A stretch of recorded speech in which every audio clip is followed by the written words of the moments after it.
Rolling. Recently, I sat down and watched Scooby-Doo WrestleMania Mysteries. And that shit was kind of good, actually. I'm not gonna lie. Is that like your favorite Christmas movie? It's absolutely. It's not Christmas at all, but yeah, I watch it every year. What's your favorite Christmas movies or Christmas songs or something? Let's do a Christmas related. We're saving Christmas songs, Tom. That's Can your family I do meeting. mine? Sure. He won't be here. Let me say my favorite Christmas songs, and you guys can tell me if they're ass or not. Okay. Okay. Number one, "Do They Know It's Christmas" is a banger. Fair. It is better than "We Are the World." Daddy's Home too. Wait. Shut the f up. Give me a second. Give me a second. No, it's not. Yeah, it is. No, it's better than "We Are not. the World"? No, it's not. Wholeheartedly is. No, it is not. I like it better. Okay, well, it's not better. You guys like "We Are the World" too? No, I don't know. that is objectively the worst. Say ooh-la. Back to my favorite Christmas songs. Snoopy's "Christmas." That's a good one. That Wait. song slaps ass. Is that the Red Baron one? Yeah. Yeah. Okay. Yeah.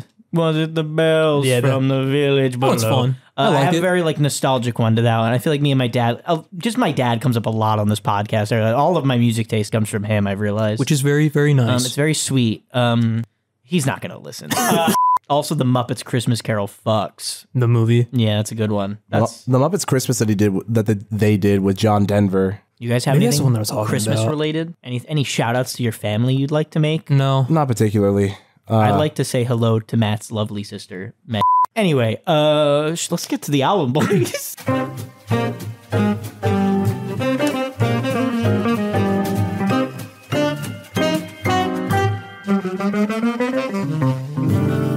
Welcome back to another episode of Tom Hates Albums. I fucking hate albums. I'm your host, AJ Tenari. I'm Matt Glass. And I'm Tom Murphy. Last episode, you heard us talk about American football briefly as we You're welcome. as we kind of went a little off topic, but it was fun. We had a goof, we had a gaff. We also talked about it to death on episode 9 of season 1. A lot of mini moys. A lot of mini moys. A little bit too many mini moys. There's no such thing as too many mini moys. If you ask me. So there's a minimum amount of mini moys that we need to talk about? No, there's a maximum amount of mini moys, and it's all of them all of the time. Quite a meticulous metaphor. Talking about the maximum and minimum of the mini moys? Precisely. Yeah, I mean, American football, I kind of also share. I use it as sort of an avenue to share that I've really come around on the album. Yeah. And Tom is a good example of, for people who probably do enjoy things, they won't enjoy the album on first listen. So I'm not going to enjoy it on the second listen either, I'm willing to bet. 'Cause actually, there won't be a second listen if all goes well. But, you know, Tom Hates Albums. You read the title. AJ, what is the album that we gave Tom? So this album, we're kind of loosely going with the Christmas theme because this artist made a Christmas album. It's not the album we're talking about this week because it's actually good. So on this episode of Tom Hates Albums, we're talking about the decade-defining pop music masterpiece that is Pet Sounds by the Beach Boys. A very influential album for, like, American pop music. Definitely. Like, this is literally, like, the backbone Yes. of so much American pop music. Definitely like revolutionized like a lot in the industry. Quite literally. Do you guys have favorite Beach Boys? I know No. you do. I just want to know, like, if you guys have like a particular name that you'd like to throw Probably out Brian there. Wilson. Oh, it's a good pick. Yeah. Yeah. Matt, do you have one? I know where this is going. I know where it's going to. I was about to make a horrible joke about a specific cult leader, but I'm going to keep that to myself. I'd probably say Brian or Dennis Wilson. I would agree only with that. because Dennis Wilson in the early like shots of like the music videos for the Beach Boys, I love watching him pretend to play the drums. It's like so funny because he looks so happy, and I'm like, know. no drummer is happy, guys. Like, look at me. I'm miserable. Hey, just doing a podcast with me. Like, he's not happy. How happy can I be, dude? Well, I'm here, so he's definitely happy. Tom, don't flatter yourself. Speaking of cult leaders, my favorite Beach Boy is John Stamos. John Stamos of the Beach Boys, not a Full House of the Beach Boys.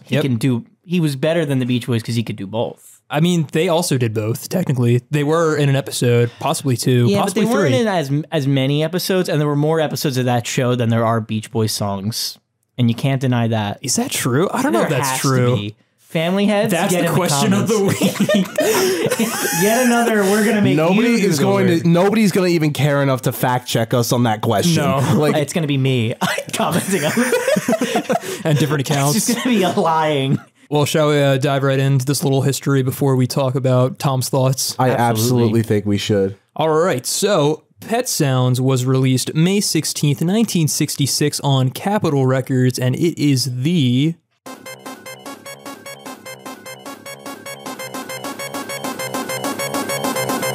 11th studio album released by... Sorry, I was not ready for the pause. 11th studio album released by American rock band The Beach Boys, and as I said, it is a decade-defining album that revolutionized the pop music industry with its lush soundscapes and beautiful song structures. We got Brian Wilson, Dennis Wilson, Al Jardine, Mike Love, Carl Wilson? Yes. I'm going to fact check that right now. You guys forgot one. He wasn't there yet. He wasn't there yet. You're right. You're right. I don't want to talk about him. We talked about him enough. My favorite cult leader. John Stamos.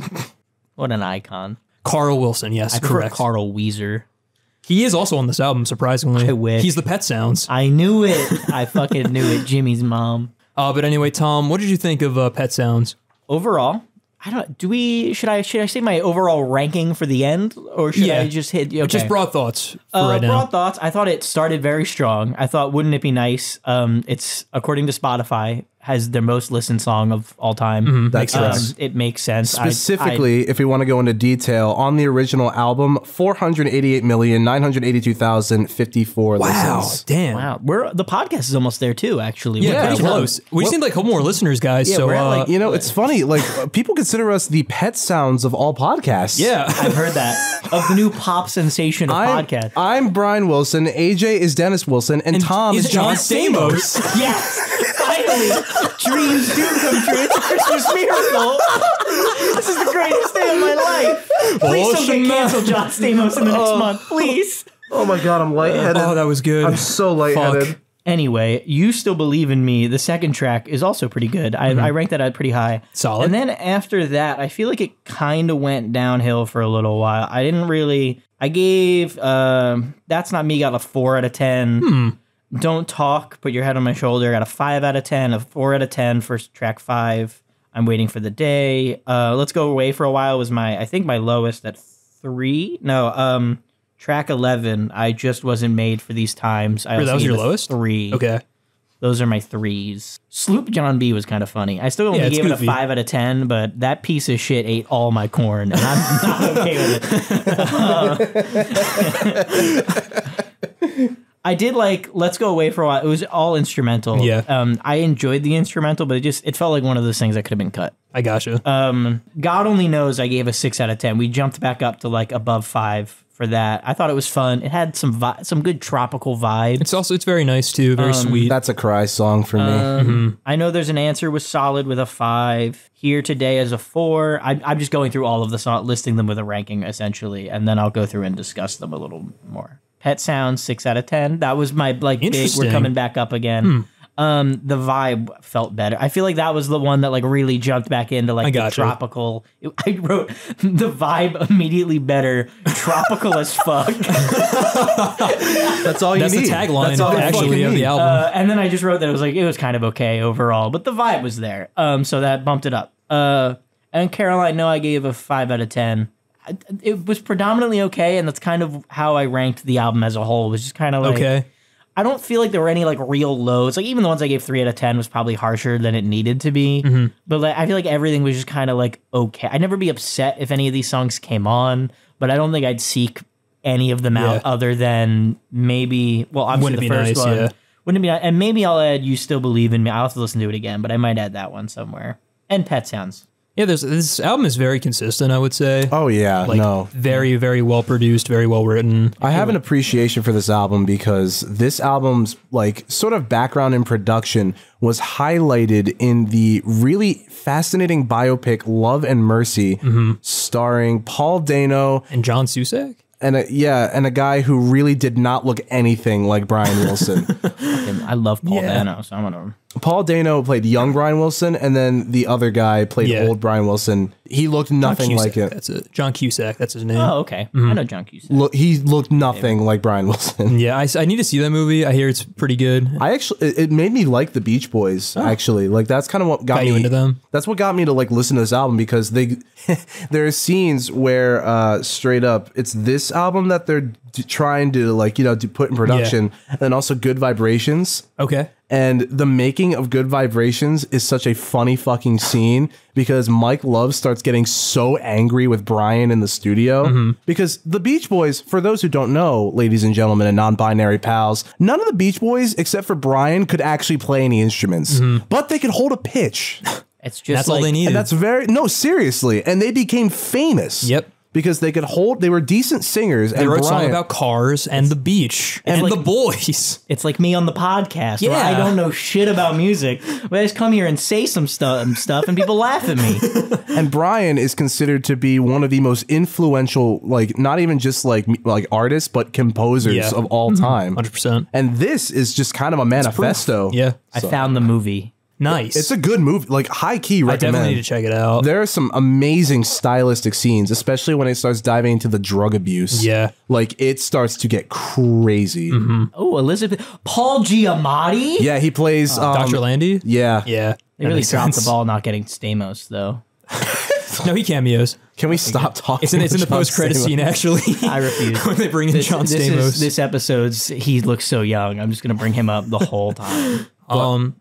We already kind of dove into the tracks that you like. Yeah, I didn't really have too much to say particularly about other tracks. Let me just run through again, make sure. I'm curious. I'm absolutely too far away from the mic also for that. My bad. You're good. I'll figure it out.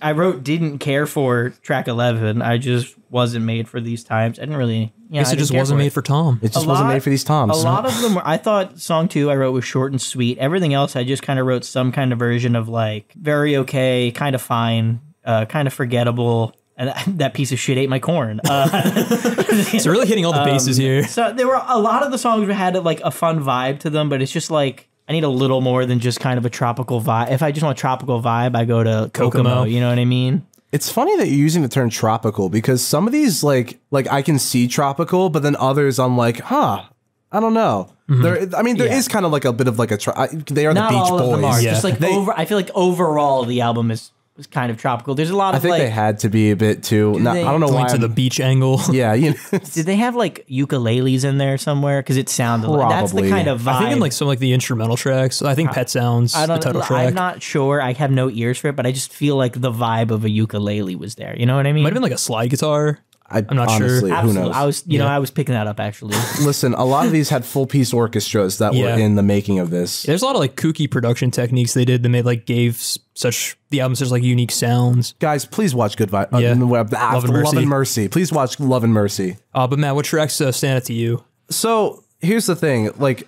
I was very much like a pick and chooser when it came to this album. Like there were a few of them that I'd never listened to this album in full until we started, getting ready for this recording session. And one thing I will say, like a lot of these really, really stood out to me upon this listen. Like there were some that I knew were like bangers. Yeah. But then there are other ones where I'm like, lyrically, I fuck with this quite a lot. Yeah, dude. But I'm just going to go down the list. I'm not going to do any sort of ranking just yet. Maybe I'll save it for the end of like which one I like the most. But wouldn't it be nice? Fucking classic. You Still Believe in Me. I fucking love this song. Yeah, it's very sweet. It's very, very sweet. And I love just the da da da da da. Yeah, that intro is just so nice. I think perfectly. I love that. That's Not Me. I love That's Not Me. It fucks so hard. It's like got this weird like sense of loneliness to it, even though it sounds so upbeat, which I really like a lot. I have like Brian Wilson's vocal delivery. It's like so simple, but also like kind of sad. Yeah. And it's so wild. Like I'm like holy shit. He really tried to make the most of like his creative expression. Yeah, and I think like as a song that kind of relates to just the experience of being a musician, I think it's very effective. Just and like the isolation around that. What's the song that goes like dun dun dun dun dun dun dun? I'm waiting for the day. That song also is kind of a good one for me. Yeah. That intro is just like how do I even describe it? That intro is like it reminds me of I think it's the 1 Foot by Fun of Pet Sounds, if that makes sense. You know, Brian just said, "Put me in the booth," and I'm just And they kidding. hit the launch pad. In 1966. Yeah, you're right. You're right. You're right. 66. No, I'm kidding. I actually really like that one. That drum opener is so good. It reminded me a little bit of Ruler of Everything, like the beginning. Yeah, I can hear that little with the syncopation. And I'm wondering if like Tally Haltic inspiration. Yeah. I could probably see. I mean, I feel like because that album also gets kind of tropical toward the end. It does. Haiku. Yeah. Anyway, we're not talking about whatever the fuck that album is called. Quadruple M. That's it. I forgot already.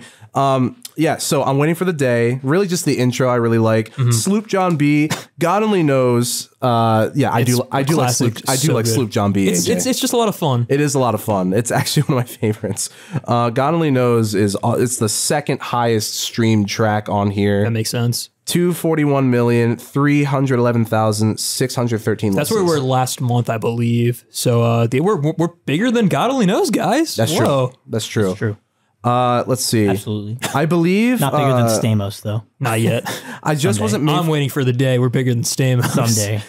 I just wasn't made for these times. That's and a good one. Caroline No. Yep. I actually really like Caroline No. So most of this album I really fuck with a lot, but I will say there are some spots where I'm like, it sounds very, very nice, but I probably wasn't paying attention to or as invested in as I was other songs. I gotcha. But then again, like I will say, kind of like an album, kind of like the same sentiments that I'm about an album that we will be reviewing next month on Tom Hates Albums.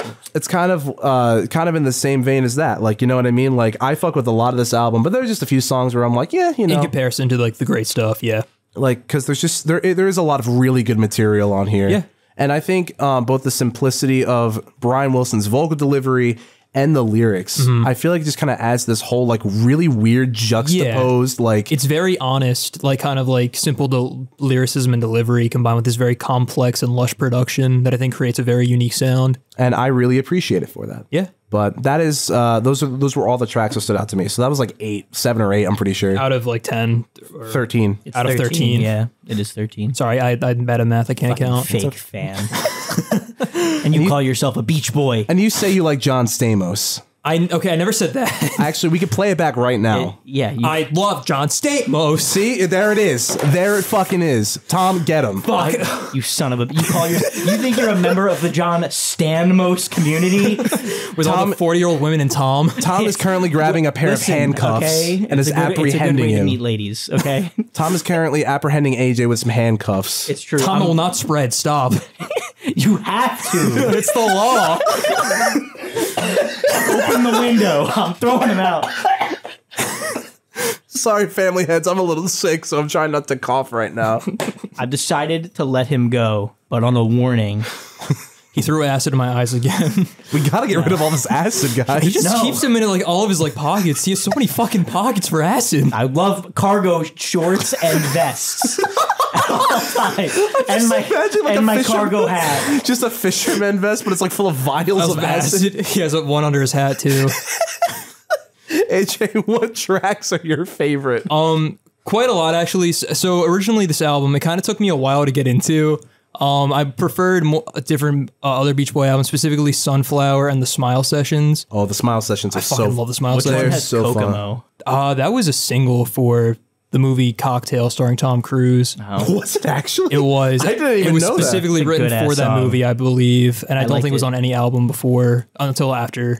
I feel like the only reason I know that is because it appears in so many movies on TV. I know it from How I Met Your Mother, personally. I know it from What We Do in the Shadows. That is a good fucking bit. Is it in there? Yeah. Yeah, because there's a Laszlo and Nadja. Nadja and Laszlo reveal that they've written some of America's biggest pop music. Oh my God, And then they start going like, Aruba, Jamaica. That show's so fucking It's such good. a good show. The Jersey Devil, am I right, Great fellas? bit, great Listening bit. to my favorite song of all time. AJ, go on. Yes. Go on. So it did take me a while to really get into this album. It never quite clicked for me, but then in a similar vein to American football, I had a really fucking bad day, and I just like fell asleep listening to this album, and I was like, you know what, I get it now. And so now I have a bigger appreciation for it. I don't think it's my favorite Beach Boys album, but I still quite like it. That's so strange, because American football you get into when you're like kind of in a bad mood because it matches the mood. But this is so like the opposite of, you know what I mean? If you listen to some of the lyrics, I guess some of the lyrics are kind of sad, like that dude fucking stealing your corn. I'd be sad too. It fucking brings a tear to my eye every time. Did someone steal your corn? Like what? I don't. I just we seem to be focusing a lot on the corn stealing. I don't. Let's move on. Okay. Thanksgiving was last month, and I don't want to talk about it. Oh, understandable. That's fair. That's fair. But wouldn't it be nice? Of course, it's a great iconic Beach Boy track. That's Not Me. I fucking love. I really enjoy the song, as I mentioned previously. I agree. Don't Talk, Put Your Head on My Shoulder might be my favorite track on the album. I just love how tender and like delicate it is, and just like the lush strings, the constant quarter note ride cymbal hits. It's just such a nice song. Sloop John B, it's just a lot of fun. It really is. It's about a really shitty boat trip, which I just fucking love, and it's just a very goofy instrumental. Don't remind me. Is that where you lost the corn? You know what? I've been trying to hold it in for the sake of the podcast. Did you put up your Sloop John B hole? I'm gonna come out with it. Okay. The controversy. I was trying to be civil, but over Thanksgiving, we did obviously the family album. We did a family album dinner. Yes, of course. And that motherfucker, Ben Mascioli, took my goddamn corn, and I will never forgive him for it. And that is why he's my arch enemy going forward. No, I don't even get it, dude. Starbomb's not even like, like, you give it an 9 out of 10, and you put it in A tier. It was a pretty dog shit album. Like, I don't know, it makes me think you're just a dirty degenerate half the time. You know, at the end of that episode, they said they were gonna ship you off somewhere. Boy, they should have. God damn. And your corn sucks too. Jesus. That's why this has to happen. This beef has to happen. Earlier, it was a joke. A few times, I was like, haha, fun little bit, Ben and Evan. Now it's real. Shit, man, I didn't know that. I'm so sorry. We could have hashed this out. It's like there's still time. We could talk. No. Okay. Absolutely not. Also, it's Mascioli. I don't give a shit how it's pronounced. Mascioli, more like my ass holy. Okay. I don't know why you guys are laughing. Ben, this is very serious. Ben, you didn't have to steal his corn like that, but that was just uncalled for, Tom. I need a cough drop. Anyway, God only knows. Great fucking track. That was one of the first Beach Boys track that I really fell in love with, especially my sophomore year of college. I really fucked with it a lot. I just love, again, how just nice and simple it is. I love the little instrumental break after the first or second chorus. Here Today, I think, is a nice fun track as well. And yeah, Caroline O is just a solid closer. Overall, very consistent, very solid album with some great instrumentals and some very, very introspective lyrics that I quite relate to. I agree. So Tom, did you hate this album? It's hard to say hate for any of the albums, you guys, except for American Football and Melanie Martinez. Just everything she's ever done. Agreed. Yes. I can't say that as a blanket. Technically, I can't. Oh, I'll fill you in after this episode. I'm willing to say it, but like technically, for those out there, I haven't listened to all of it. I'm not gonna though, and I'm gonna continue to call it crap. I said this was okay. I gave it a 5 out of 10, which ranked actually just below Some Nights based on my old ranking. I'm gonna have to go through and kind of move things around, but I can see that being the case because Some Nights had I think it had like 3 songs on it that I really liked. And while there were more songs that I really didn't like on that than this also has a lot more songs, and it's just kind of, I felt like it kind of started to drag towards the end. Okay.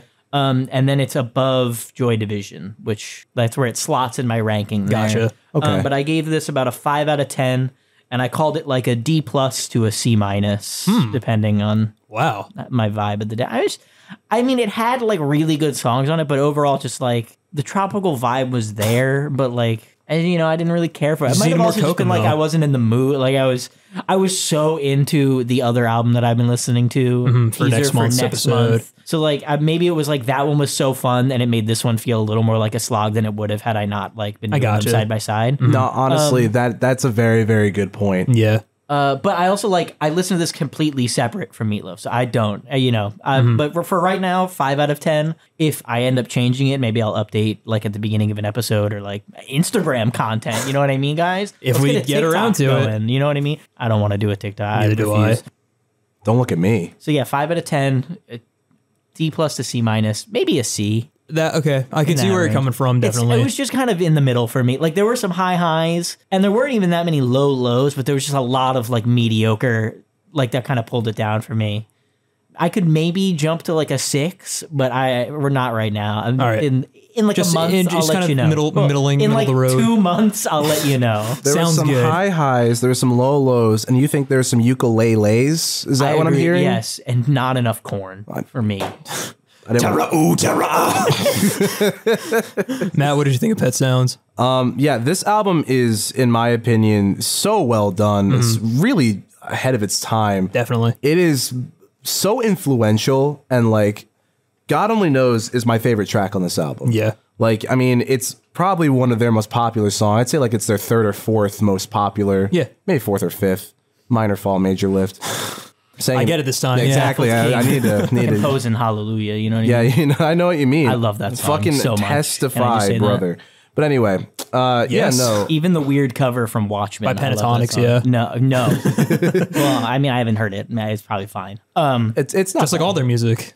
Fine. We'll get to that Eventually. Anyway, so here's the deal. Christmas. God Only Knows is my favorite song by them. Obviously, Love and Mercy, it covered a lot of like sort of the background of God Only Knows. Yeah. And it made me really appreciate the song. Love and Mercy really just made me appreciate the Beach Boys and this album in general, as well as like Good Vibrations. Yeah. Because that song itself was just such a fucking like beast of a piece to make. And I'm calling it a piece because honestly, it's so layered that it's practically like a composition. Yeah, no, for sure. Was it a beast or was it a beach? A beach to record? Boys. I see. Beast Boys. That's a different band. Beastie Boys. Beastie Boys. Yeah. It's actually all Greg Sipes. Why are they always boys?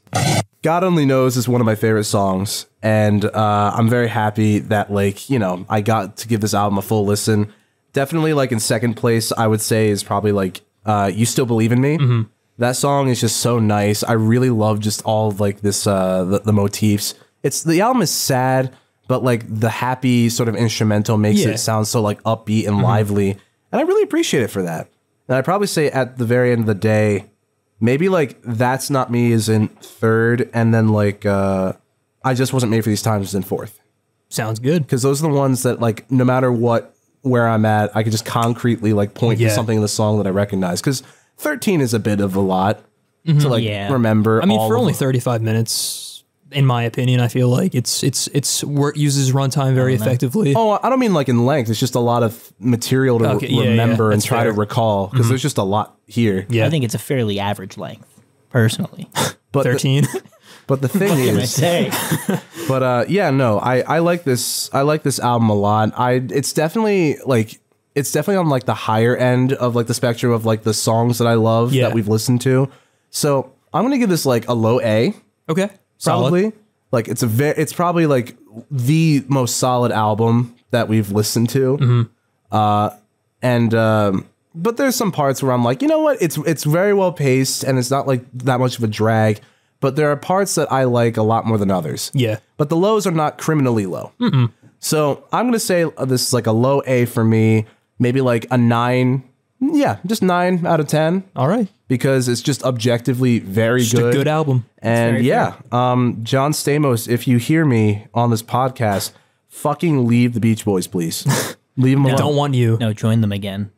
You can revive the Beach Boys. And then bring Tom on tour. And then bring me on tour. We can be best friends. Tom Stamos. Just think of it now. He can the ship name or when he fuse. He can adopt me. Yes. I know I'm like 22, but he can adopt me. But you have the appearance of a child. People at home are like, he's 20. I listen to his voice. He sounds like he's 12. Yes, Tom's parents were talking to you. I'm waiting for puberty, okay? I'm a late bloomer. AJ, what did you think of this album? I think, as you said, this is a very solid album. I don't really think there's anything wrong with it whatsoever. I think pacing-wise, it's just a nice, solid 35 minutes. Even though it took me a while to kind of like, for it to click with me, I feel like once it clicked with me, I kind of understood all the hype, and I really appreciated it more. Just the lyricism is very relatable and introspective. The musicianship is and the production is so lush and just revolutionary. And yeah, solid A tier. It's just a very, very consistently good album. Well, even though you didn't enjoy it that much, Tom, at least you liked it a little bit. I still think it was. I know it's a good album, and it's one of those things where, like, objectively, I know this is good. It's just not. It's not your cup of tea. I say that a lot. I've re-listened to old episodes of it, and I say it's not my cup of tea so often. What kind of tea do you like? None. I don't even drink tea. Wow, it's just like name. albums. It's true. Fucking Tom hates tea, isn't it? When we start going to video content, it's going to be a fucking taste test, food taste test channel. God, I do it. Yeah, get this Jasmine like a D tier, gotta say. Chamomile, solid F. If it means content, I'll pretty much do anything. Guys, if you'd like to see Tom hates tea, write down in the comments below. I'll make Tom tea, and then I'm going to make him drink it. I've been going to dim sum, make him drink pee. and they fucking gave us black tea for free. Like, they just, like, on the table. Dude, black tea's delicious. I didn't like it. I don't like tea that much. I don't know what it is. Probably because it's healthy for me. I don't know. I'm a green tea kind of guy. Green tea is solid. A lot. Like, whether that's cold or... I don't even drink coffee. Like, I just am sad. I'm addicted to coffee. I just it's really bad. tired a lot. Yeah, I go off just pure energy. I don't. I have a lot of energy. It took an espresso shot for me to be here. I'm not going to lie to you. As you guys And it's going to take a Red Bull for me to get through the next like few hours of this evening. Yeah. Which I'm a busy guy, guys. I'm sorry. Working 9 to 5. What a way to make a living. And what a way to end this podcast. I got one last thing I want to review real quick. Okay, Tom. So, sorry. Are we... Listen, this is my show. Okay. You're right. So, 2 months ago, we released our... At the time of recording, most viewed episode on YouTube. Best episode. I think it's really good. I re-listened to it. I enjoy it. Why would you think that? That's crazy. Because it's me and I'm great. And we finally beat out the fucking pentatonic controversy. Honestly, thank fucking God. In the comments of that video, a person by the name of Logan Mommenson 8834. Shout out to Logan Mommenson. Shout out to them. Commented that I should listen to Mirror Reaper. It's one of their favorite doom metal albums, and it's full of long metal songs. And I went, okay, some long metal songs. How bad could that be? So I clicked on the album and I looked, and it was like 5 songs.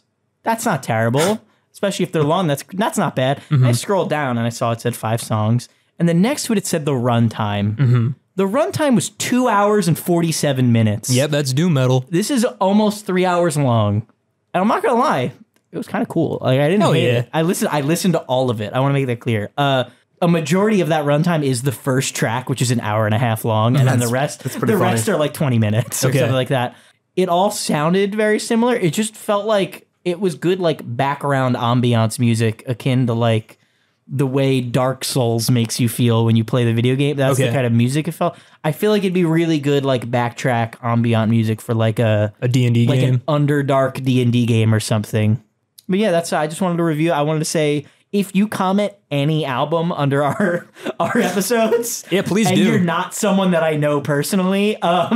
Thank you. Or if you are, honestly, even if you are, I'll review it. We love all of our listeners. Yeah, my friend Christy said she might comment an album that I'm going to be forced to listen to. Christy, and I if you're said listening, I would do it. Please, honestly, anyone who's listening, give us recommendations for what you would like to hear Tom listen to. If you recommend it on a Tom Hates Albums episode, I will listen to it. It makes me and AJ's jobs a little bit easier trying to find albums too. Yes. Yeah. And not as a full episode. Maybe, I mean, if it's good enough, maybe we'll do a full episode. We'll monitor it. I don't think the 2 hour 47 minute 5-track doom Mirror metal Reaper, like background music deserved a full episode. But it was definitely a good listen, and I will use it in the future. Hell yeah. Awesome. Well, that concludes another episode of Tom Hates Albums.